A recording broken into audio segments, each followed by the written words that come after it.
나머지 정리와 인수 정리 연습 문제를 좀 풀어보도록 합시다. 이 첫 번째 문제가 기본 문제로 가장 빈번하게 출제가 되는 보통 연습 문제로 가장 많이 나오는 형태의 문제입니다. 보시면 fx를 x 플러스 1, x 마이너스 3 요 두 개죠. x 플러스 1로 나눈 나머지 x 마이너스 3 나머지가 각각 3하고 마이너스 1이다. 그러니까 요 1차식, 요 1차식으로 나눈 나머지가 각각 3하고 마이너스 1이다 라는 얘기고, 그 fx를 요 두 개를 곱한 2차식, 요 2차식으로 나눈 나머지를 구하세요 라고 하는 형태의 문제예요.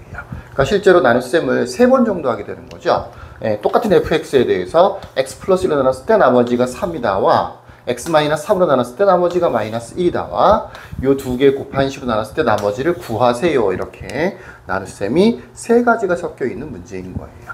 이 나눗셈 각각에 대해서 공식을 써줘야 되는데 사용할 수 있는 공식은 보통 항등식 하고요. 나머지 정리예요.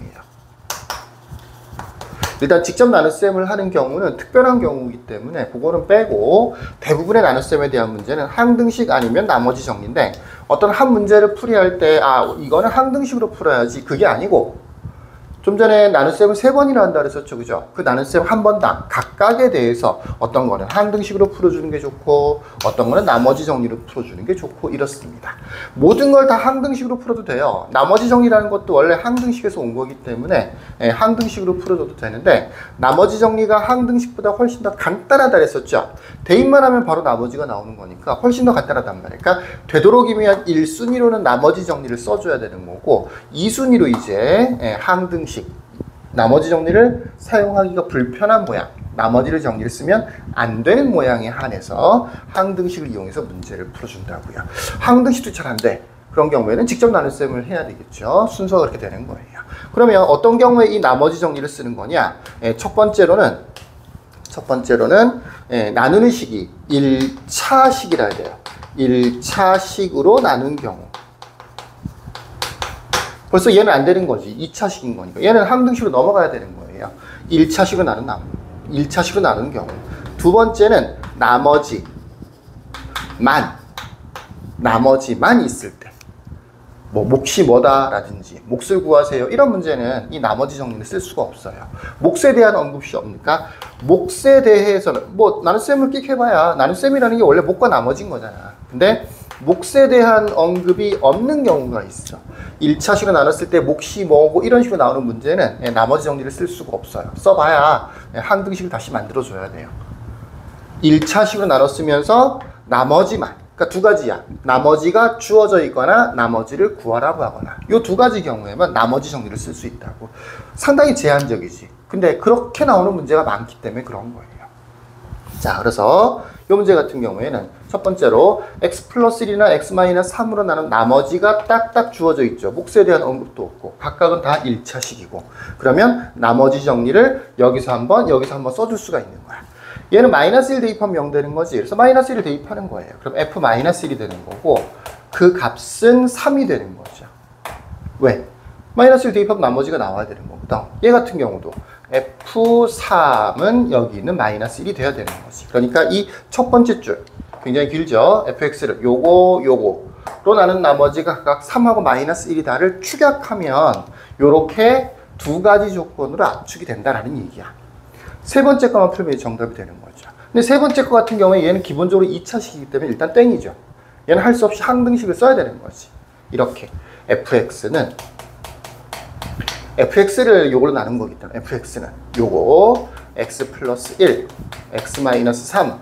몫은 보통 qx라고 씁니다. qx. 별로 중요하지도 않아요. 어차피 다 없어지는 거니까. qx. 나머지를 써주면 돼요. 나머지를 뭐라고 써야 되는 거냐면, 나누는 식이 몇 차식인지를 봐야 돼. 요게 3차식이면 요 나머지를 2차식처럼 ax의 제곱 플러스 bx 플러스 c 이렇게 써야 되는 거고, 대부분의 경우에 2차식이 많거든. 2차식인 경우에는 나머지를 ax 플러스 b라고 해요. 어떤 경우에는 이 나머지는 rx 이렇게 주어지는 경우가 있어. 나머지가 rx다. 뭐 r1을 구하세요. 이렇게 나오는 문제가 있다고. 그럼 여기다가 떡하니 rx라고 쓴단 말이야. 못 풀어요. 그렇게 풀면 안 돼요. 나머지는 2차식으로 나눴을 때는 무조건 ax 플러스 b인 거야. 이걸 구하면 RX가 나중에 되는 거예요. 뭐 지금은 그런 건 아니긴 하지만 어쨌든 2차식으로 나눈 나머지는 무조건 뭐라고 써라? AX 플러스 B라고 써라. 3차식으로 나눴으면 AX의 제곱 플러스 BX 플러스 C 이렇게 2차식처럼 써준다고요. 무슨 얘기인지 이해되시겠죠?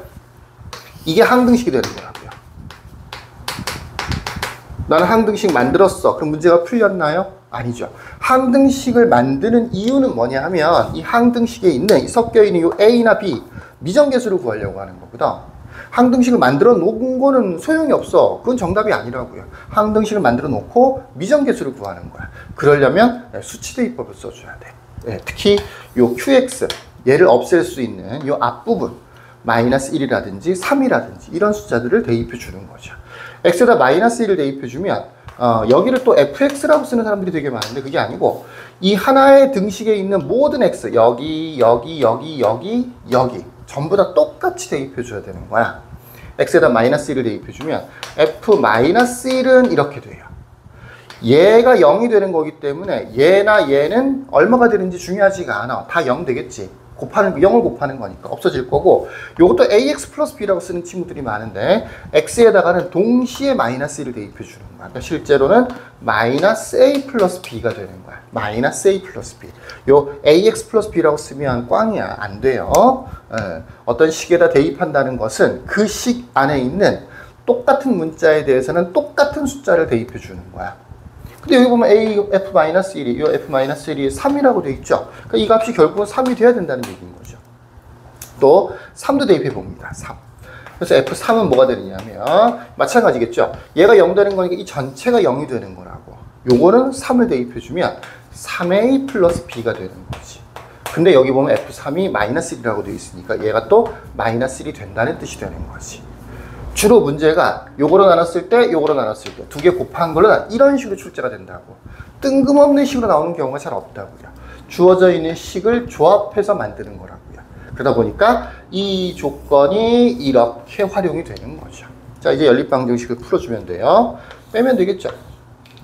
빼면 마이너스 4a가 4가 되네. a가 마이너스 1이군요.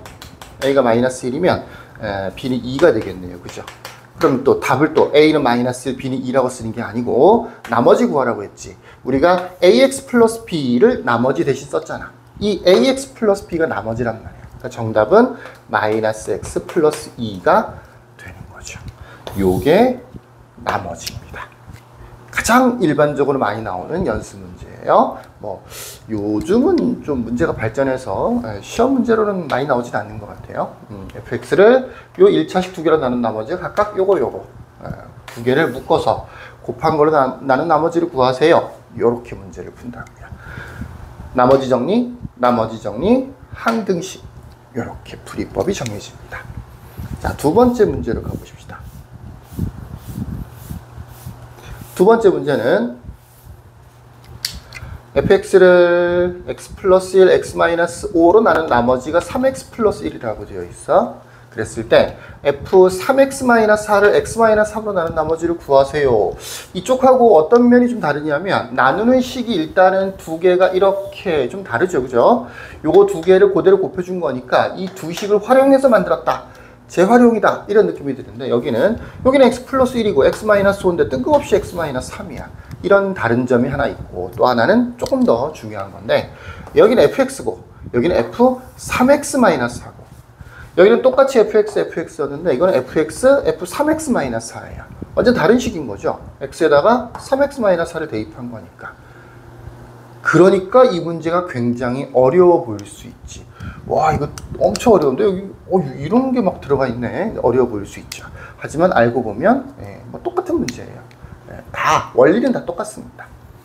얘는 나눗셈이 두 번 들어있는데 fx를 x 플러스 1, x 마이너스 5로 나눈 나머지가 3x 플러스 1이다. 이렇게 하나의 나눗셈이 있고 또 하나의 나눗셈은 이렇게요. 얘를 어쨌건 x 마이너스 3으로 나눴어요. 나머지만 구하라고 되어 있어요. 이런 게 있죠. 그러면 당연히 항등식을 쓸 건지 나머지 정리를 쓸 건지를 확인해 줘야 되겠지. 당연히 얘는 나머지 정리를 쓰겠죠.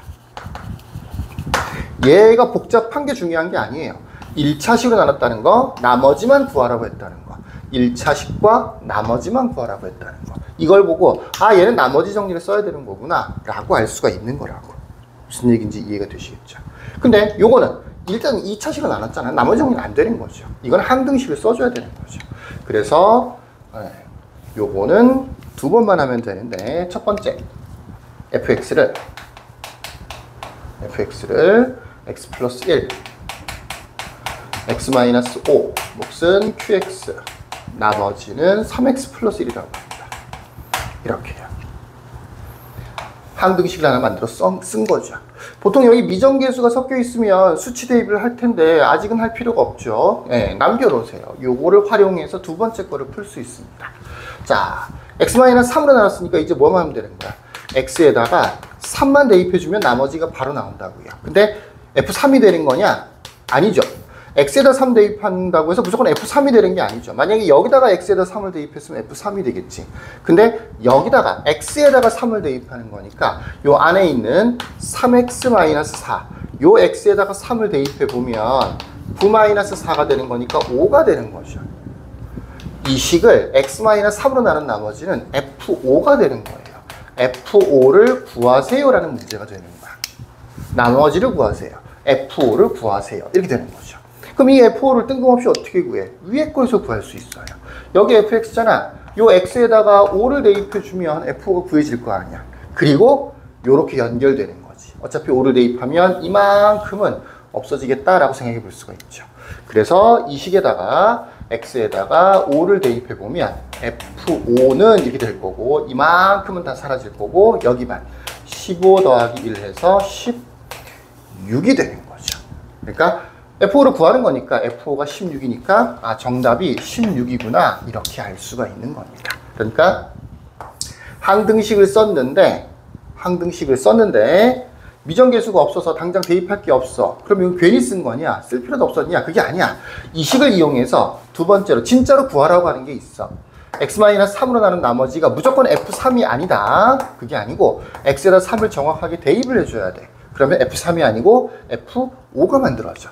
이 식에서 f5를 구해내면 되는 거예요. 자, 이해가 되시겠습니까? 여기까지. 끝.